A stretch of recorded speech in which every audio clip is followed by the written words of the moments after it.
السلام علیکم ورحمۃ اللہ وبرکاتہ۔ میرے مسلمان بھائیوں اور بہنوں، میرے دل کو جب کسی دینی مسئلے میں، ملکی معاملے میں کوئی چوٹ پہنچتی ہے تو میں آپ ہی سے شیئر کرتی ہوں تاکہ ہم یک زبان ہو کر اس کے لیے کام کر سکیں۔ شاید کہ ہم کم از کم اپنے حصے کی ذمہ داری فرض ادا کر سکیں۔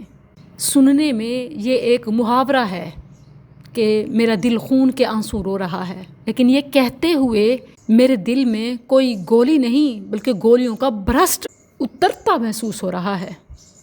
کوئی مجھے یہ بتائے کہ یہ کلچر نامی سوغات، یہ مثبت روایات کا نام ہے یا منفی؟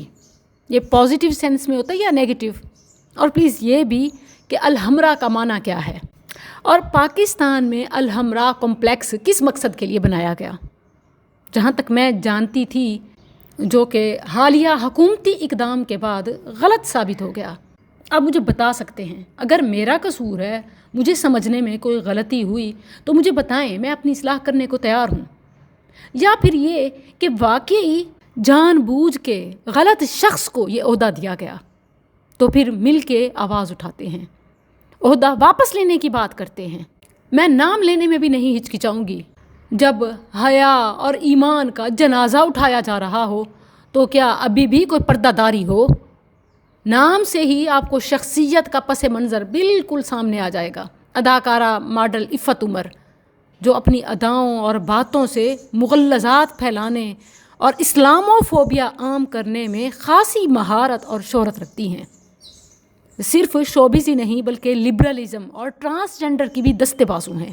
اب پنجاب کے کلچر بحالی کا عہدہ بھی انہیں دے دیا گیا ہے، اور باقاعدہ آفیشیلی الحمرا کمپلیکس میں بنے دفتر سے وہ اسلاموفوبیا، ننگا پن، مرد و زن میں مساوات اور ٹرانسجنڈر کی آزادی سمیت ان تمام کی ایڈوائزری کریں گی۔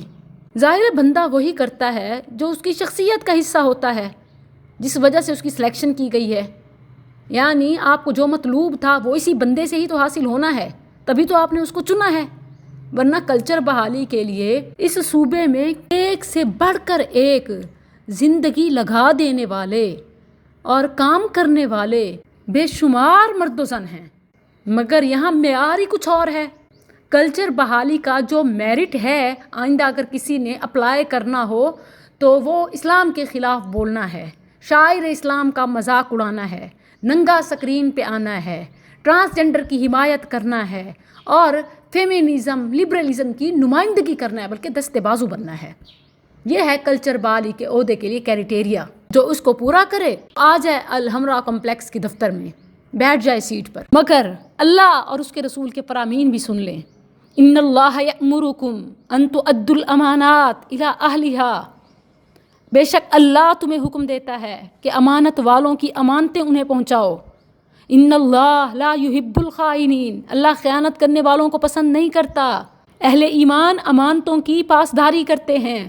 والذین هم لاماناتہم وعہدہم راعون، ایمان والو لا تخونوا اللہ والرسول وتخونوا اماناتکم وانتم تعلمون، اے ایمان والو خیانت نہ کرو اللہ کی اور رسول کی، اور خیانت نہ کرو اپنی امانتوں میں جبکہ تم جانتے ہو۔ امانت صرف چیز کی نہیں ہوتی، نہ ہی امانت صرف بات کی ہوتی ہے، امانت تو عہدوں کی ہوتی ہے، خواہ عہدہ چھوٹا ہو یا بڑا، کلرک کا ہو یا صدر کا، سرکاری ہو یا غیر سرکاری، عہدہ امانت ہوتا ہے، اور یہ بڑی امانت ہوتا ہے، کیونکہ اس کا فرد سے تعلق نہیں، قوم سے تعلق ہوتا ہے، امت سے تعلق ہوتا ہے۔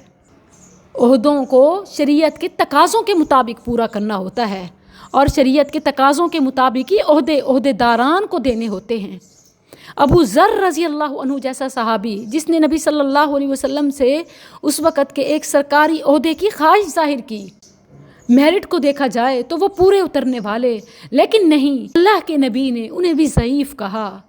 جب انہوں نے خواہش کا اظہار کیا تو کہا، اے ابو ذر انک ضعیف وانها امانہ وانها یوم القیامۃ خزی وندامۃ الا من اخذها بحقها وادى الذی علیہ فیہا۔ اے ابو ذر تو کمزور ہے، یہ عہدے امانت ہیں، یہ قیامت کے دن کی رسوائی اور شرمندگی ہے۔ سوائے اس شخص کے جس نے اس کے حقوق پورے کیے اور اس سلسلے میں جو ذمہ داریاں اس پر عائد تھیں ان کو ادا کیا۔ دیکھیں ملک میں بڑی خیانت پکڑی گئی ہے، صوبے میں گڑبڑ ہو چکی ہے۔